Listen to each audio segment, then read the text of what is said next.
Welcome to the Touching into Presence podcast. This podcast is for people who are interested in bodywork, empowerment, and somatic-based practices. I am Nikki Olson. I'm Andrew Rosenstock. We are certified Rolfers. Collectively, we're trained in various movement and bodywork therapies with an emphasis on somatic awareness and client resilience. Through conversations, our goal is to share and explore mind-body paradigms to offer empowerment possibilities.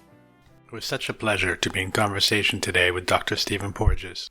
Dr. Porges is a distinguished university scientist at Indiana University, where he's the founding director of the Traumatic Stress Research Consortium in the Kinsey Institute. He is a professor of psychiatry at the University of Northern Carolina and Professor Emeritus at both the University of Illinois at Chicago and the University of Maryland. He served as president of the Society for Psychophysiological Research and the Federation of Associations in Behavioral and Brain Sciences, and is a former recipient of a National Institute of Mental Health Research Scientist Development Award. He's the originator of the Polyvagal Theory, a theory that emphasizes the importance of physiological state in the expression of behavioral, mental, and health problems related to traumatic experiences. He's the creator of a music-based intervention, the Safe and Sound Protocol, which currently is used by more than 1,500 therapists to improve spontaneous social engagement, to reduce hearing sensitivities, and to improve language processing, state regulation, and spontaneous social engagement. In today's conversation, we spoke about the description and origins of polyvagal theory, why understanding polyvagal theory is imperative for body workers, and how polyvagal theory gives a language to embodiment. We speak about neuroception, where polyvagal theory is going, and much more. We've also got a link to a simplified version of his work, The Pocket Guide to Polyvagal Theory, in our show info, and we suggest reading it to learn much more. So with that, let's begin our talk. Hello. Hi, I'm Nikki. Hi. So nice that you could come on and talk with us today. We're really excited about it. Well, thank you. Hi, Andrew. How are you? I'm well. It's funny. I've taken a few of your courses online and talks. So seeing you in this office actually feels very familiar.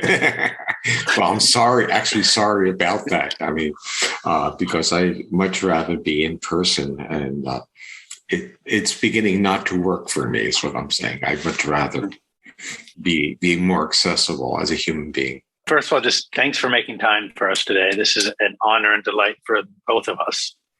Thank you. What we would love to hear about is, yes, give us a little bit of a background of what is the polyvagal theory. I'm interested in how you came across this, and for sure what we as Rolfers, a lot of kind of how with the fascia science and how things have evolved in terms of what are we doing with touch, a lot that what we've kind of moved past is that we're not really distorting or changing tissue. We're creating a safe container, as with our touch, and that touch is what's giving the nervous system the ability to create change. And so for sure, like the elements of creating a safe therapeutic framework is what we kind of have as a hallmark of how we're creating change in the tissue. What I was going to say is, you, rather than having me, since, well, you can ask anything you want, but I don't mind kind to answer the questions relative to what you do. Well, yeah. Well, then, so the next thing that I'm very curious about is more explanation on the neurophysiological adaptations that happen in the body in response to trauma. Yeah. Because as we feel that with our clients, and everybody's trauma experience looks very different. Mm-hmm. And I think it's important to have more support for that, but for the validation of people's personal experience. Mm-hmm. And I just would love your expertise and your science background to give a little bit more support, because, we still fall in the realms of, we do woo-woo work sometimes. And so, for a disembodied culture, you actually do, but this is the world we're in. Yeah. Yeah. So And there's great resistance to becoming embodied, as you know. Yep. Yeah. Anyway, I can go anywhere you'd like to go, and I'm sure we'll have a good time talking about it. No area is out of bounds. Good. I guess if we might as well just start, since some people, as hard as it is to believe, some people may not know what polyvagal theory is. Can you give like a quick synopsis both of it, and then also kind of what brought you to it? So in the simplest way of thinking about it, our physiological state, meaning our autonomic state, is in between the world we live in and our reactions to that world. So the word I use, it's an intervening variable or a mediating variable. From your subjective point of view, is if you're feeling safe and relaxed, you respond to the world with more resilience. And from a somatic approach, if you feel calm and safe, your body's available to be touched and manipulated. If your body's in a neurophysiological state of threat, the muscles tighten up, but that's merely a reflection of an adaptive state of your autonomic nervous system.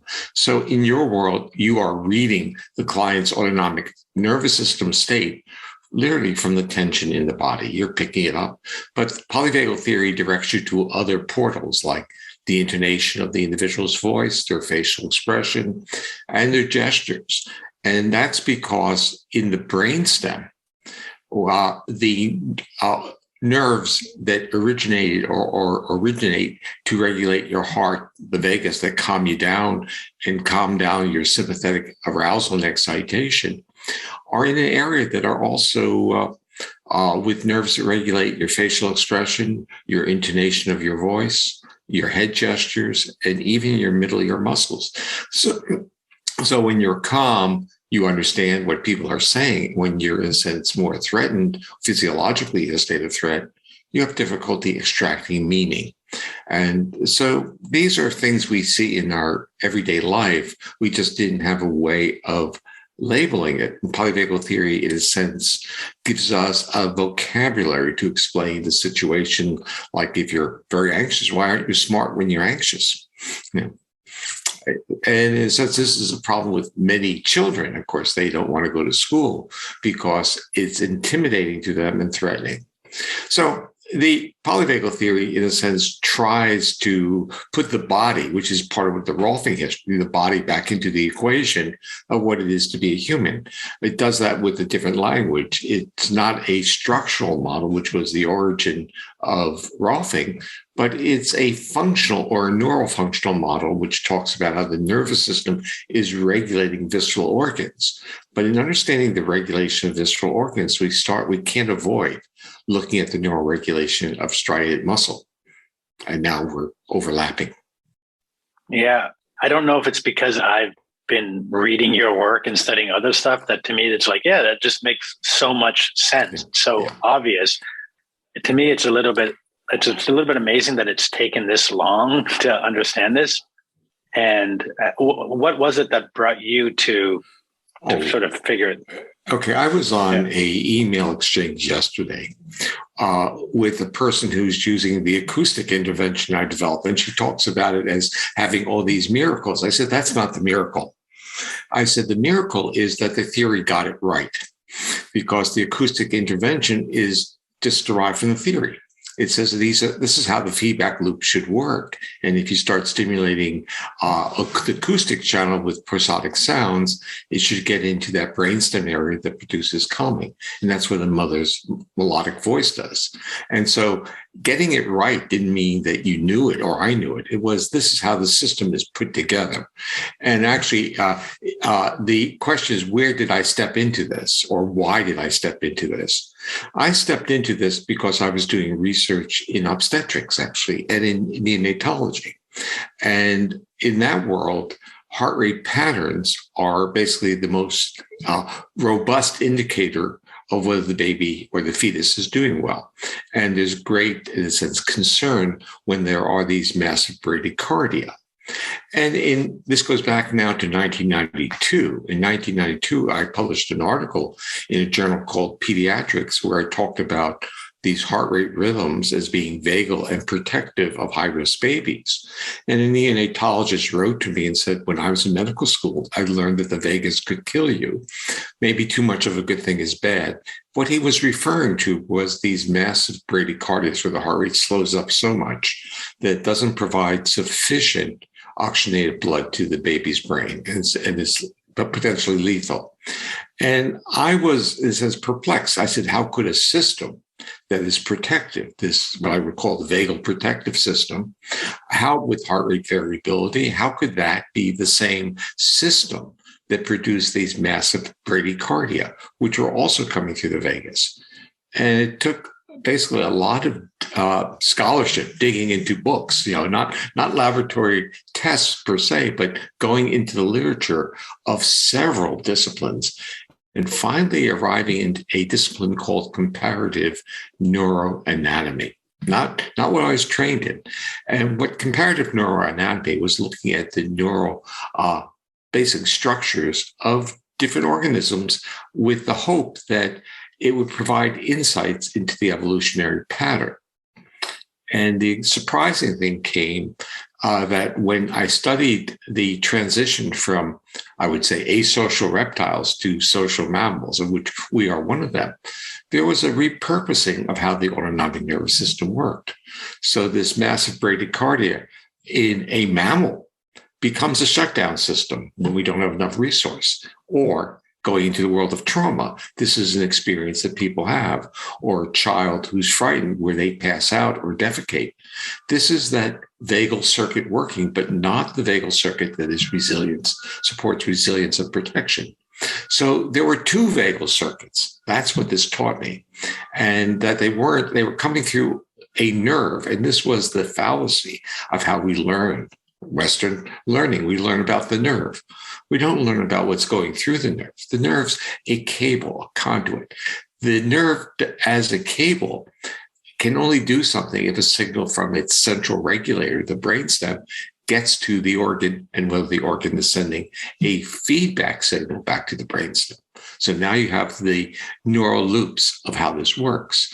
And the interesting part was the two vagal systems not only evolved at different stages of vertebrate evolution, but basically originate in mammals from different areas of the brain stem specifically. And I would say the most interesting part of this evolutionary journey, if you could move into a narrative about your neurons or source nuclei moving in the brainstem as an exciting story, is that the neurons that originated in this older vagal area in the dorsal part of the brainstem, some of them go on a phylogenetic journey. They move ventrally towards the area of the brainstem that regulates the striated muscles of the face and head.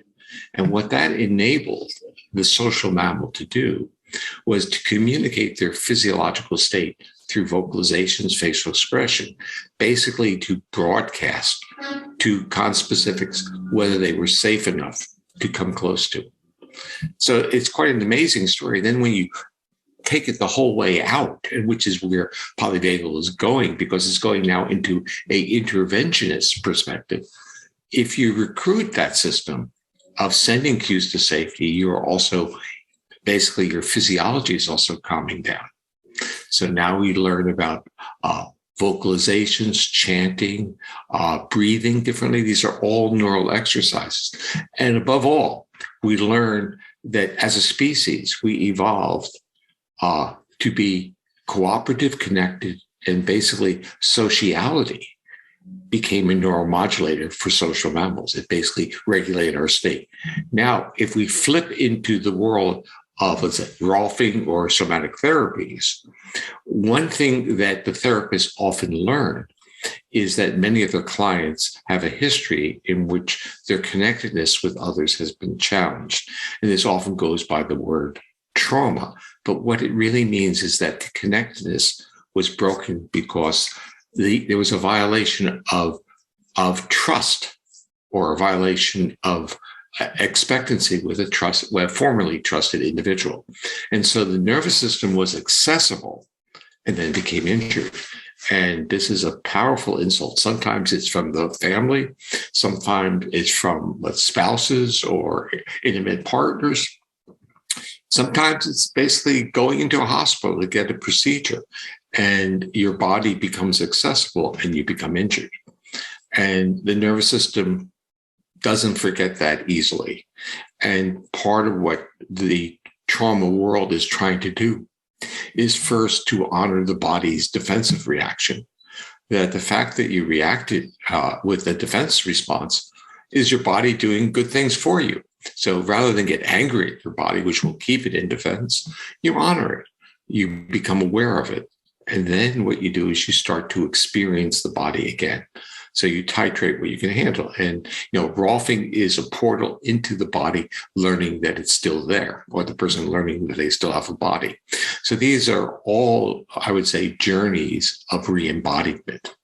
And I think that offers a great explanation how some people experience traumatic events differently. Some can move through it, some get stuck, and there's not a right or wrong or something that someone is doing better than the other. It's just how we are wired and where we are situationally in our lives, in our environment.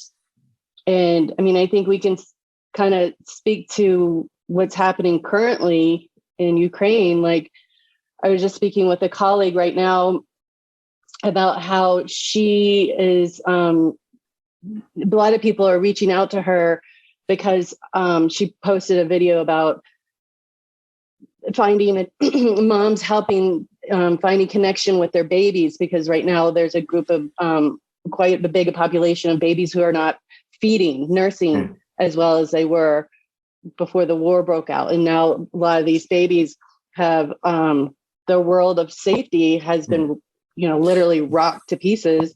And these mothers are probably putting off, doing as best as they can, trying to escape, but then their nervous system is putting off fear hormones and baby is trying to negotiate all that. Yeah, actually, when I get off this podcast, I am talking to providers in Poland about exactly what you're bringing up, because they're dealing with the blunt of it. But what you're bringing up, let's go back to the first part. That is, it's not the stimulus, it's not the event. It's the response to the event that's critical. And what we end up in our culture, we think that events drive trauma.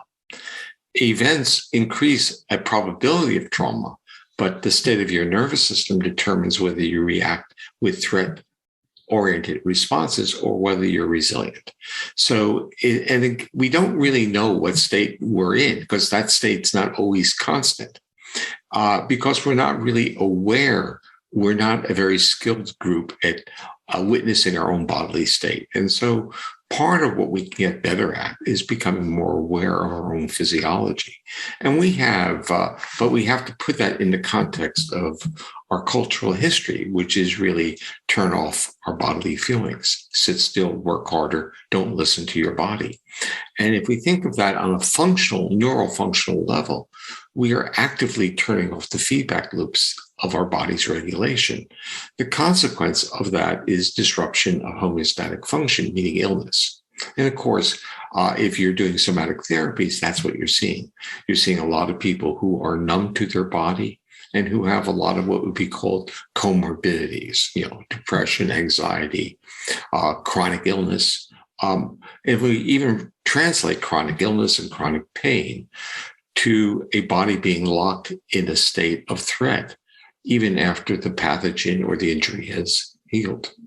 Yeah, it's been very interesting with my journey because I'm also finishing up some biodynamic cranial sacral training, which to me is like in some ways the perfect physical modality of polyvagal theory, because you're listening to different what they call tides, but the one way of thinking of it is you're listening to the nervous system entirely. Yeah. And feeling the waves of lived experience through the person in their. Let me interrupt you for one quick moment and basically go back one level, and that is, if you're not if your body's not in a relaxed or calm state, what happens to the tides? If my body or the client's body? You're a client. You're a human being. Okay. Well, So, because there's both, I would say, because if my body is not, then that person's body is actually responding to my, and then also if they're not, the tides are somewhat impacted because there are these barriers, there are these resistance, which are healthy. They're coming out of a place of perception of safety. Well, I don't use the word perception of safety. I use the word detection, because perception starts giving intentionality to it. But if we think about when a person's on a table and you're, in a sense, feeling the tides and you're going through that, if the person's body has tension in the body, which you can feel, the tides get disrupted. And if you, as a therapist, if you have tension in your body, that's being broadcast to the client. So the point of what I see, that the focus on tides within craniosacral is as creating the envelope or container of safety sufficient to allow the body not to be in states of defense. A easily stated thing, not necessarily easily accomplished, because how do you let go of the defense when it's so deep, literally in the brainstem? That's where good therapists have good hints about how to do that. Well, I think that is a good way of leading into, correct me if I'm wrong, you developed the term neuroception, the neural process that evaluates the risk in the environment without awareness. I believe that's what I got from your book. And so while I was doing research on you, reading your books and listening to the podcast and everything, I kept on coming back to the definition of neuroception, and also in the theme of creating safety. I kept on thinking of the book, The Gift of Fear. Are you familiar with that book? No, whose book is that? That is Gavin De Becker. He's a security specialist, and he wrote a book basically talking about, so he interviewed a lot of people who experienced physical or sexual assault. And a lot of the victims all had this gut feeling of not feeling safe, but overrode that feeling, being like, especially this kind of becomes more of a gender thing, but a woman who was like, oh, I don't want to be perceived as a bitch, and I'm gonna be nice to this guy who's trying to help bring my groceries into my apartment, and then sure enough, he shuts the door and assaults her.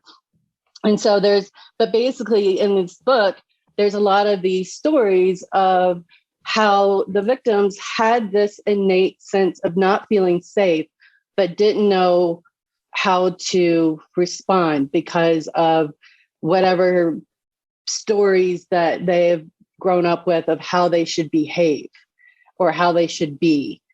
And I just think that, what this gentleman was writing and what you have spent a lifetime of showing with the Polyvagal Theory, the importance of being able to listen to our own security alarms and feeling and having permission to act on them.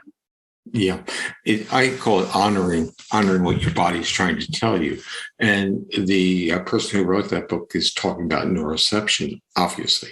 And, when we talk about gut intuitions, the question we have to do is sometimes we have to evaluate whether we use our intentional brain, our aware brain, to in a sense say, is there a possibility? Am I hypersensitive? Is my history retune me to be hypervigilant? I'm basically going to tell you that during the pandemic, people with adversity history have more mental health issues with the pandemic than those who don't, because the pandemic is really bathing us in cues of risk. And those who have virtually no background of adversity are just kind of like floating through it, including not getting the disease. So we become more vulnerable to pathogens when our body's in a state of chronic threat. And so I use this term faulty neuroception, so that some people, because of their history, their nervous system is now retuned to detect neutral cues and sometimes even positive ones as if they're threatening. And so they can react to that. And that's faulty neuroception. And there is also the case where you feel so much in your body that no one can hurt you, and you now get injured. So neuroception isn't always accurate, is the point I'm trying to make. And it's really tuned based upon our own history. But in the world that we live in, and I keep going back to that, is I'm now visualizing the matrix. So just like the movie, the matrix that we live in is a matrix of threat cues. I mean, just think about it. Turn television on, hear what's in background all the time. And for some people, it's not in background, as we're, experiencing in the current, not just with the pandemic, but what going on in Ukraine. So these become, they get translated into our own physiology. And I want to really emphasize another part is we've also kind of grown up or been indoctrinated, whatever term you're more comfortable with the notion that all we need to do is take away threats and we're a happy species. Far from that.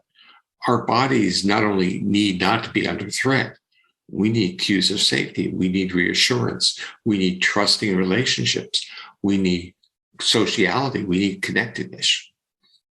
Absolutely. And I feel that collectively with what's going on, Ukraine, the pandemic, and then just all the other, I have 2 young kids, and whenever I'm sending them off to school, I'm always taking a deep breath and being like, be free. But then, Mama Bear wants to be like, I get anxious of all these unknowns. And especially, with my kid coming home and asking me what is a missile? And, we don't really, I guess it's a fine line. Like, I don't, there, obviously my kid is hearing some other conversations from other children, from what they're hearing from their parents. And it's interesting when my son comes home and has these really big questions and, what is a missile? Is the world going to end?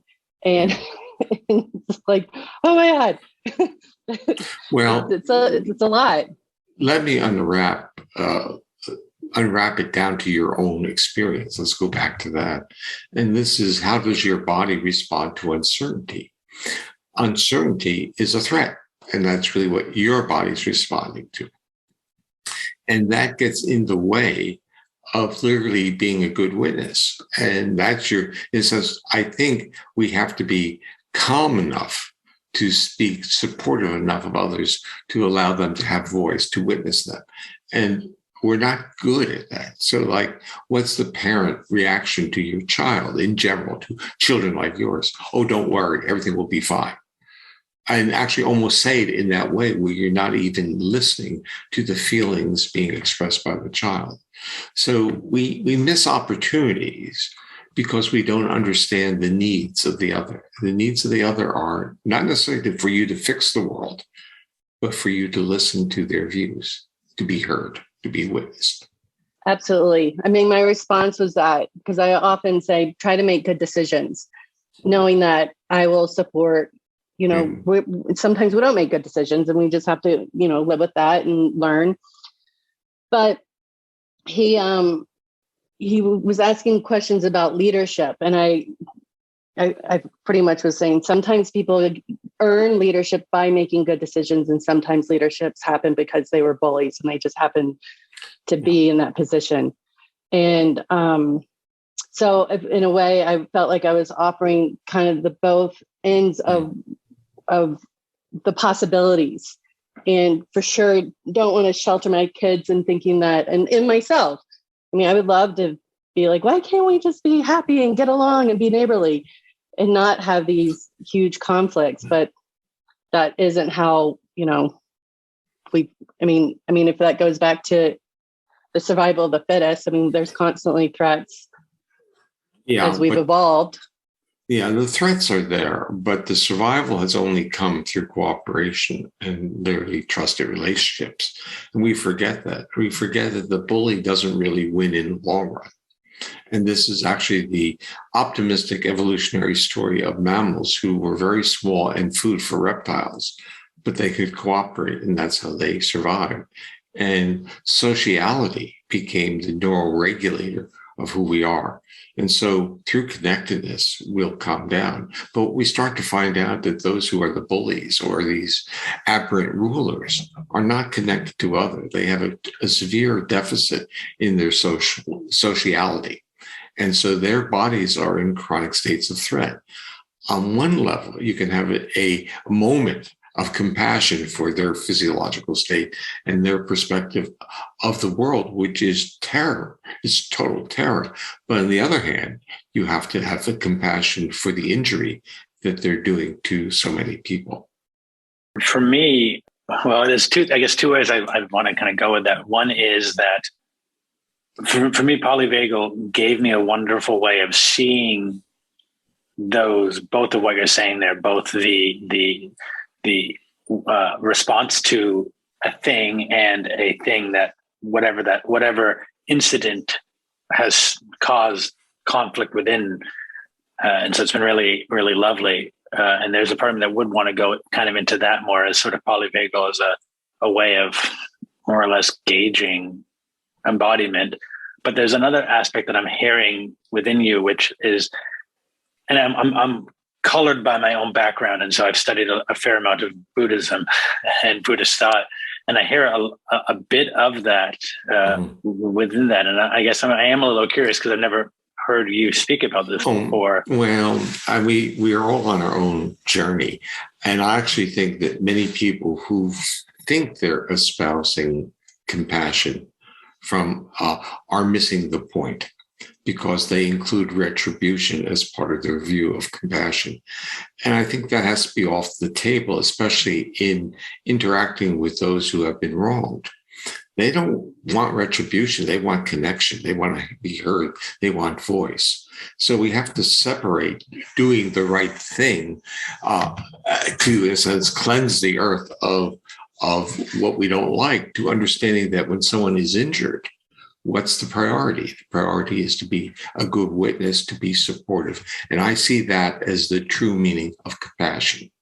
And I also see that gratitude is what you feel when you are compassionate and you see it taking hold. You see the gift of what we have as a human being. So we're ongoing, and this is my own writings now, is this building block of sociality, of connectedness. And that goes back to the origin of polyvagal theory as a nervous system that enables connection with other. And we can even push that and say it enables connection even within the body, because we're still dealing with co-regulation between a conscious part of ourself and an unconscious part of our body's reflexes. But it's the same thing. We become compassionate for our body's reflexes, literally what it's trying to do. We don't necessarily are compassionate with its decision-making ability, but we know what it's done, and we realize that it's done the best it can do with the circuits that it has. And when we take that, we get rid of some of the shame and anger that we reflect onto ourselves. So yeah, there is my own journey is leading me to some common themes. And I think what it teaches me is that those common themes have a true neurobiological origin. They're part of what it is to be a human. I would say here. But in some way, it's me also saying that because you are just reaffirming what I take to be true, and therefore it's I guess one thing that I've been wondering for a while, but in this talk as well too, is because I've already said how to extent how obvious this sort of seems once you flushed it out. How do we get it to be more mainstream? I have a lot of cousins who are doctors, and I'm like, I would love for them to understand this, to be in relation better with themselves and their clients. Well, I actually have taken that as internalized responsibility, not because you said it, but because it is a real issue. And we created a institute called Polyvagal Institute, but we have a working group of 6 academic physicians, which means they are in medical schools, working together to try to develop a strategy and bring it into medical schools. So the issue is, how do you get it in? And also, how do you get in as postgraduate education and continuing education for physicians?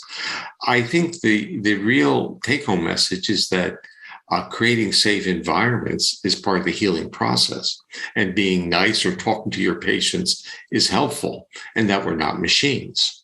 And the medical practice, there's a dialectic going on, because there are many more physicians who want to be, I would say, intuitively polyvagal informed, but the business model of medicine doesn't allow them to spend the time to develop the connection. So everything is cold and diagnostic and functionally pharmaceutically treated.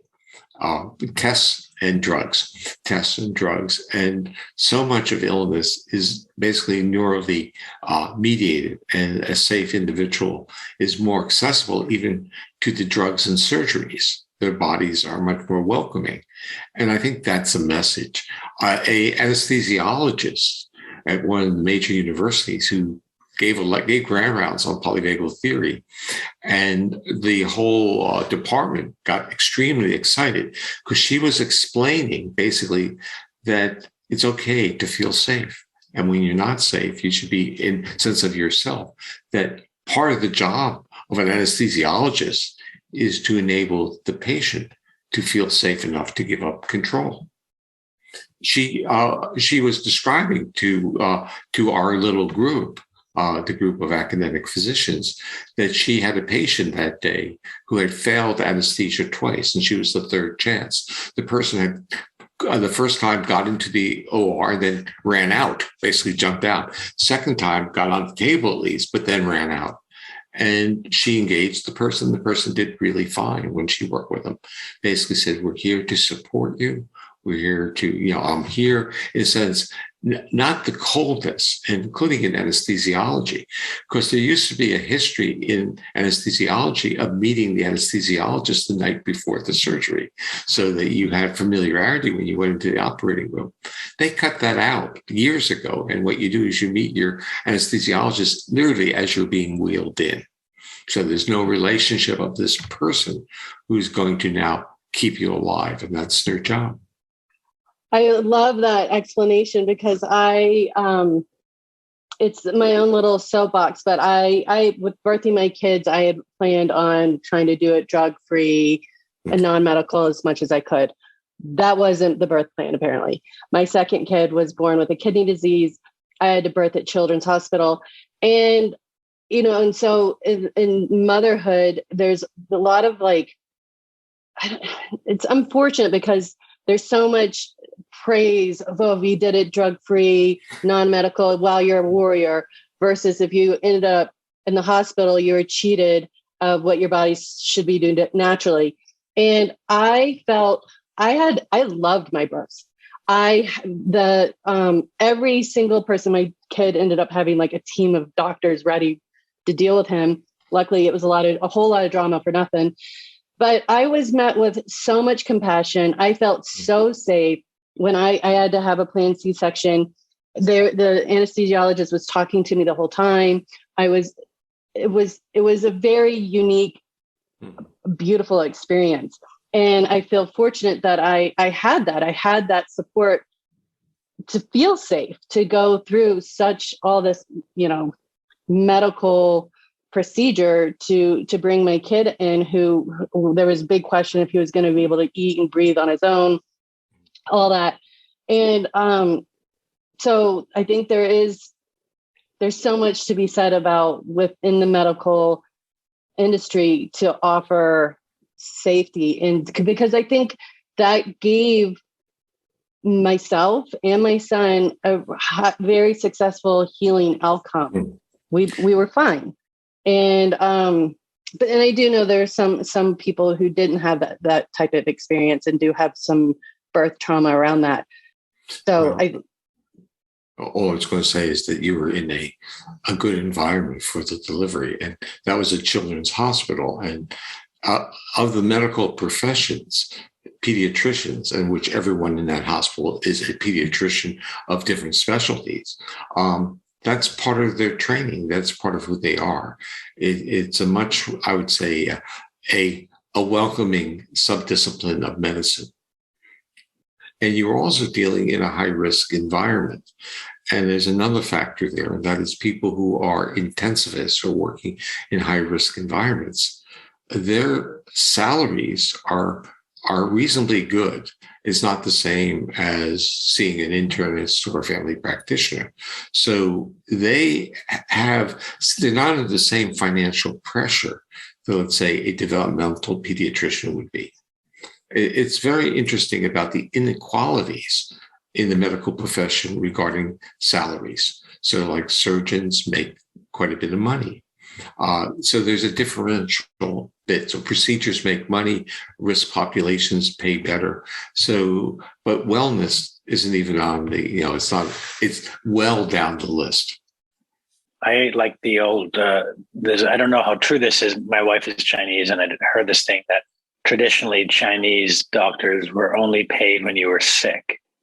Sorry, the other way around. They were paid when you paid them when you were healthy, in that you were paying them for health. And then when they were sick, everything was complimentary, because their job was to keep you healthy. And I don't know the truth of that, but I liked it as an idea. Well, I thought the HMOs had that vision, but what they meant was reduce procedures. It's like raise the bar to get the services that you're paying for. So you start getting into that world. Healthcare is, given the fact that in the US, I think we pay more per capita than any country. And of course, the healthcare isn't very good. And that means even if you have a lot of money, it doesn't guarantee that your healthcare is good.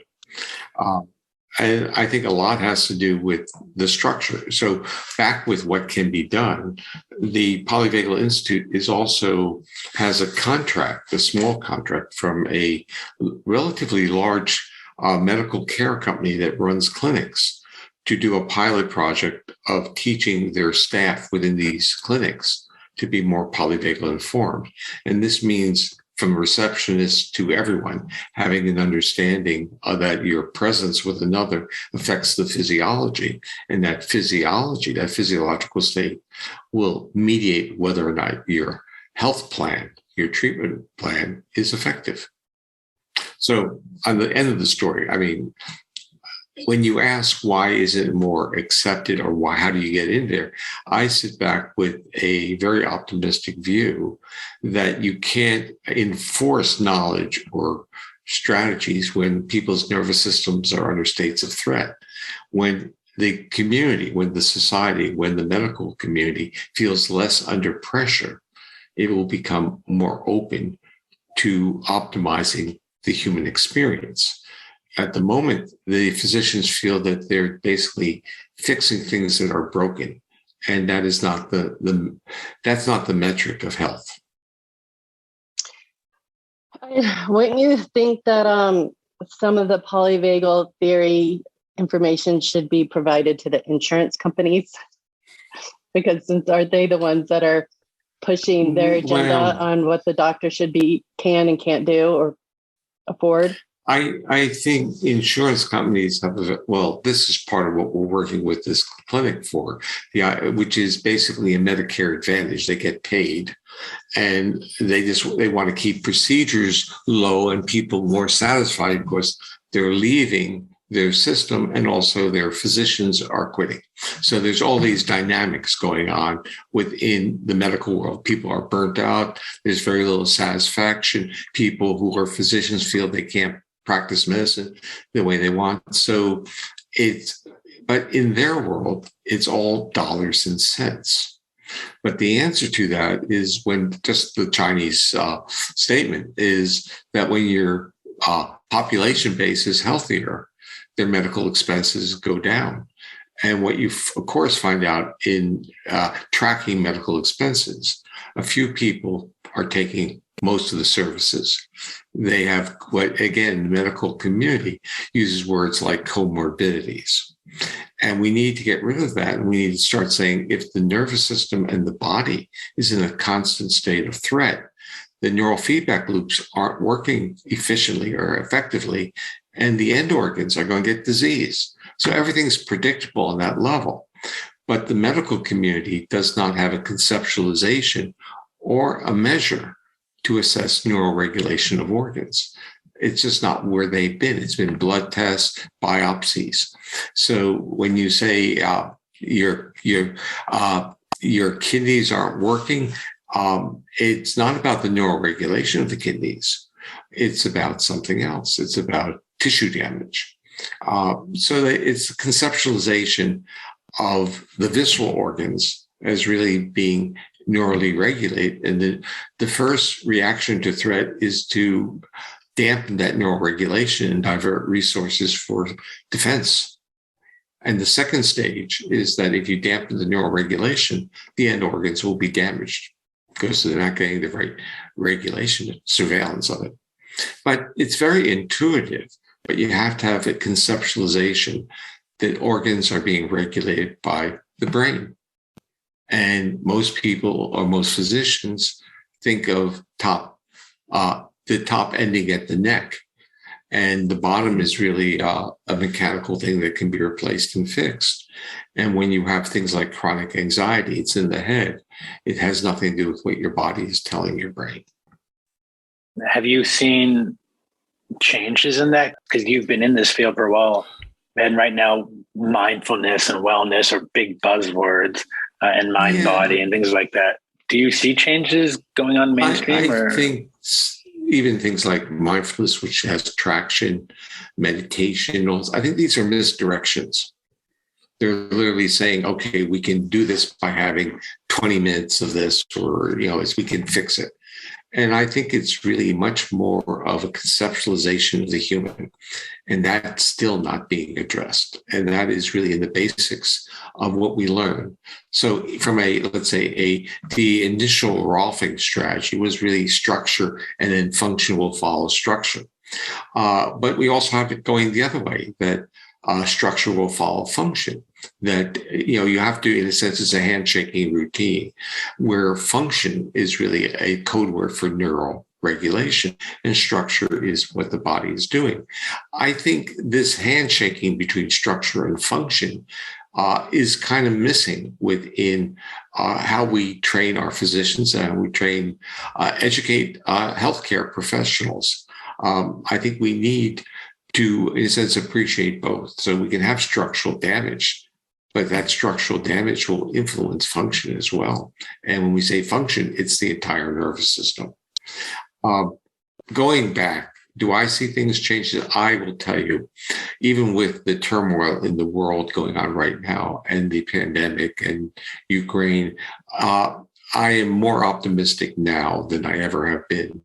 And part of it is because I would say my day-to-day engagement is no longer contained within the academic world.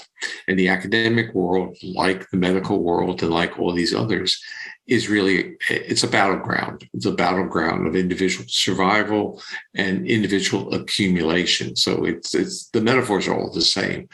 Rather than more stuff and more money, it's more prestige, more publications, more grant resources. It's all the same. It's a metaphor, and it misses I would say, the richness of the underlying discipline, which is to understand humanity, understand what it is to be a living system, what it is to be a human being. And I feel really fortunate to have had decades of, let's say, academic experience that I can now integrate into, at least it's meaningful to me. And as it becomes meaningful to me, I develop strategies to communicate, including being on podcasts. So I think it's a good journey. And it's not the issue with polyvagal theory is, from a science perspective, it's difficult to really put your hands around it. So if you think not being a scientist has difficulties, as a scientist, it requires a working knowledge of many, many disciplines. And few people can bridge that. And because they can't bridge it, they think, it doesn't have the generalizability. But I view it as Rubik's Cube, and that there are different surfaces and the underlying core principles are the same in all the subdisciplines and subdomains. I think there are basic principles in living systems, including mitochondria or bacteria, that have to do with both sociality, defensiveness, and implosion or shutting down totally. So these are basic, they're polyvagal constructs about how the autonomic nervous system works, but they're generalizable to the smallest part of our system. So, it's really, I would say, as I learned to apply principles of polyvagal theory to all forms of living systems, I'm learning a lot more. I see the principles are really quite universal. They may not whistle, they may not smile, or they may not vocalize, but they are cueing each other with subtle signals that it's safe to reproduce, it's not safe to reproduce, or it's all over. I'm kind of embarrassed by how easy this is, but I never really thought of it until you just said this. But right now in some scenes, the biopsychosocial model is getting very, very popular. And really, that, to me, putting it together, polyvagal theory is that. It is a biopsychosocial model. It really gives, and I'm like embarrassed that people are going to listen to this and hear how obvious that is, and it's like slowly catching up. But yeah. Well, the problem, like when I said, it's a misdirection about meditation. I think as we layer it with these words, we're using complicated constructs, and we miss the potency of these foundational survival systems. And if we understood that these foundational survival systems are doing their job, and we can see how they're being triggered, and that's what neuroception enables us to understand. And we live neuroception every moment of our day. We start to realize that we can turn on our defenses. Everyone acknowledges that. But I think the unique and optimistic view of polyvagal theory is that we can turn off defenses through cues of safety, and that feeling safe is nothing more complicated than our autonomic nervous system talking to our conscious brain. We feel safe. We give it a word. And what does that safety enable us? It enables us to be accessible to others, to be creative, to be spiritual, to, in a sense, explore life. And when we're not safe, it's not our options. And I think the trauma world has taught me so much of what it is to be a human, not because they're experiencing those features of being a human, but because those features of humanity have been compromised as a function of being traumatized. But their memories, their intentionality, their dreams tell you what they have lost. And that, in a sense, brings a heart-to-heart dialogue about these things. And it gives you optimism, because it says, the parts of us that make us who we are as a human species that really are wonderful are also vulnerable. And we need to learn to protect them and to solidify those features. It's very beautifully said. As we are wrapping up the time and do want to be mindful of that, one question, I don't know if the way to answer it is sort of, where do you see polyvagal theory? Where do you see it going? Where do you see it growing? Yeah. I'm on the motorcycle. I'm on the horse. It's moving on its own. Where's it going? I received a book from an architect, and I was one of the 3 people she dedicated the book to. It's moving into architecture. It's moving into education, big time into education. It's moving into coaching athletics, because when people basically decompensate, fall apart in competition, they can see it in terms of autonomic nervous system. So there are people out there that have all these in the world of addiction. That's an interesting one, where there are now a couple books, or at least one book written on that. And on our Polyvagal Institute website, where we have affinity groups for self-organizing affinity, And within a couple of months of starting this, we had 700 people affiliating with polyvagal theory and addiction. So you can see people are going or marching with their feet or their keyboards. And we're seeing this happen. So I sit back and I am in basically, I would say on one level, awe, wonderment, and also have a sense of gratitude because I'm not driving it. I'm supporting it. I'm witnessing it. So we go into this notion of I'm nurturing it through, I would say, my own benevolence, my own generosity. And I love to see creativity in others. And I think it's a wonderful journey to experience that in one's own lifetime. Now that's a kind of sense of gratitude. I'm not saying I'm leaving shortly, but I'm saying when you're an academic, you hope that your ideas will be used. And that's a long-term dream. And you often have that dream with the belief that your job is to archive the information because you will be alive. But to see the embodiment of these ideas while being alive is really, it triggers in me a sense of gratitude because most mornings or many mornings, probably most, I get emails from people, spontaneous emails from people who have been impacted by the theory as it gave meaning to their lives, especially those who have suffered adversity. And I sit back and I listen and I listen to the voice in the email and I have this smile and it makes life for me very rewarding. In addition to that, is polyvagal theory also evolving? Are you finding more about it as you go along? Oh, yeah. It keeps, the latest shift in focus has been to write papers on sociality and the science of safety. So it's much more in terms of experiential. I'm also learning about, I would say, the rules of the theory as they go down to a molecular level. And that I hadn't even known about until colleagues started to invite me into discussions about that. I didn't even think about chronic pain and polyvagal theory until a group of spinal physicians created literally a think tank on a couple times a month, basically talking about polyvagal theory and chronic pain because they learned that surgery didn't work and they were so angry at having spent 20 or 30 years doing this and actually injuring people when psychological counseling or group meetings could bring them to states of being pain-free, living with a structural issue, but also not being compromised by the surgery. So it's been an interesting journey. The education world is also quite exciting to watch people develop intervention models for the classrooms that are based on the principles of polyvagal theory.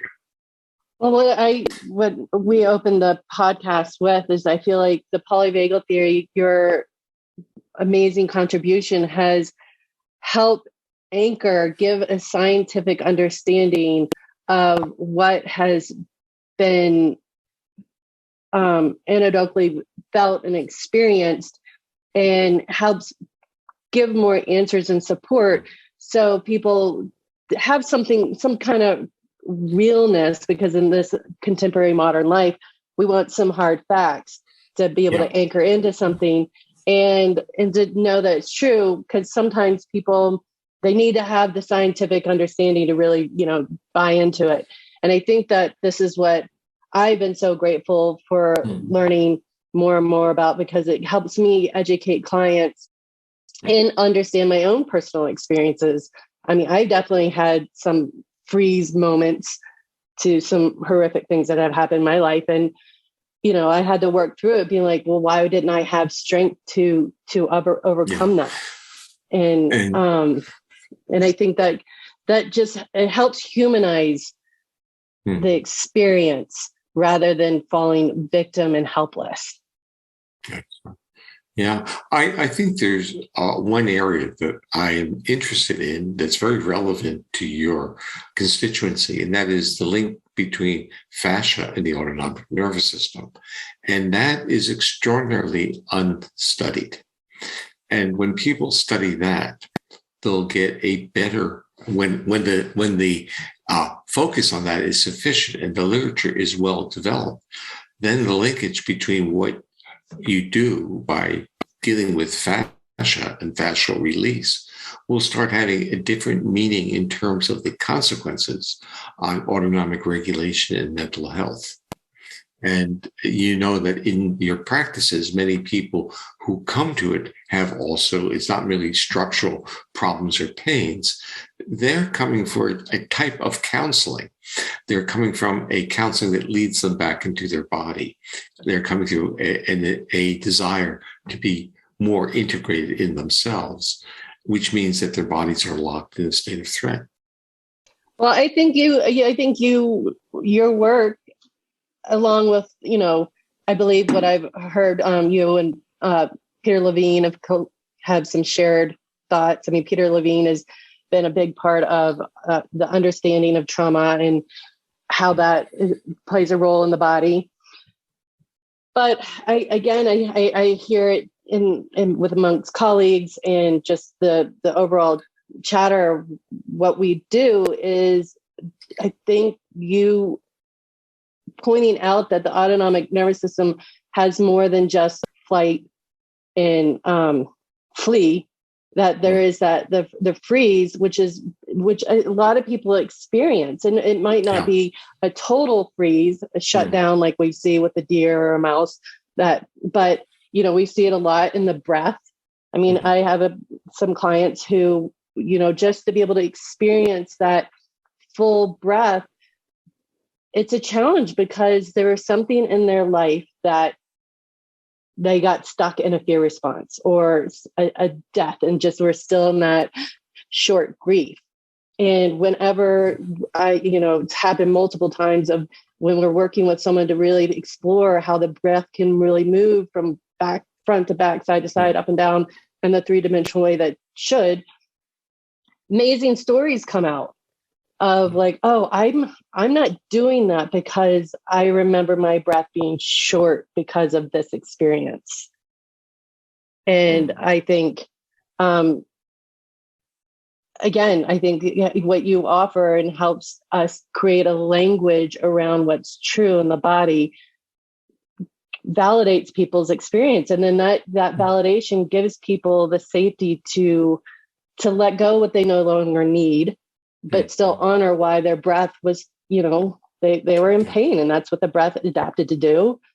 It served its purpose, but it doesn't need to be there forever. Yeah. I just finished a paper on what I call the science of safety. And the opening paragraph is saying that the agenda of this paper is to move feelings of safety from a subjective measure to an objective neurophysiological metric, meaning that feelings of safety are measurable not by just asking people, but by looking at their autonomic nervous system. It's a clear signature. And you're asking the same thing. Yeah, we won't have time for this, but there was one of the ways I did want to get into sort of that as not just from the feeling, but like the voice, the facial, all of that stuff. We won't have time for it, but I know that once I started to understand more about polyvagal theory, hearing, like you and Nikki, you were talking about the breath, but also hearing the voice and hearing what wasn't in the voice, the aspects of that, which is still a subjective experience on my part, although a learned. It's more of a neuroceptive, so it's subjective, but it's your body's reacting to it. And that's, I think, where the take home is that, which means that when your body reacts to the intonation of another person's voice, it triggers a physiological shift, and now it's interoceptive, and you're now trying to make meaning out of those bodily feelings. Yeah, which I think is great in the clinic and difficult in life. But we do want to honor your time, and this has been truly a treat, truly a pleasure. And I hope you are aware of just how grateful and we are for this, but how wonderful, just how appreciated you are. Well, it always, I was going to say it's this part of the child in me. It always helps to remind me. But so thank you very much. But I also want to tell you that I've had a relationship with the Rolfing community since I guess it was the mid or late 1970s. And the link was Peter Levine. Yeah, so, I had read that he was in one of the recent journals, you were his supervisor. No, he called me. I was a faculty member when he was finishing up his dissertation, but no, I wasn't no one's Peter's supervisor. Peter is a visionary. He's creative, and he was always a treat. Even when I was this, I'd say, young faculty member, it was always a treat to hear his questions. So we've been good friends for decades. So I appreciate what he's done, and I appreciate that he brought me into what I would call this very interesting world. Thank you so much for creating time for us. I know our listeners will really appreciate it. You're a treasure for understanding what we're doing, and I think I can speak for the majority of our structural integration community and somatic community that your contribution to understanding what goes on with the body and how to heal is immensely appreciated. And again, thank you for taking time to spend with us. Well, thank you, Nikki. And thank you, Andrew. It's been a pleasure. And I will tell you that I've always felt very welcomed within the community. So thank you. We wish you a good day, and we'll be in touch. Okay. Thank you. Thanks for listening to us at Touching Into Presence. We hope you enjoyed today's conversation. You can find out more about Dr. Porges and Polyvagal Theory at polyvagalinstitute.org. If you enjoyed today's episode, we'd appreciate it if you'd leave a positive review of the podcast and subscribe to it through the platform of your choice. When you do this, it really helps other people find us, and we greatly appreciate your support. We look forward to hearing back from you and seeing you on our next conversation at Touching Into Presence. Bye-bye.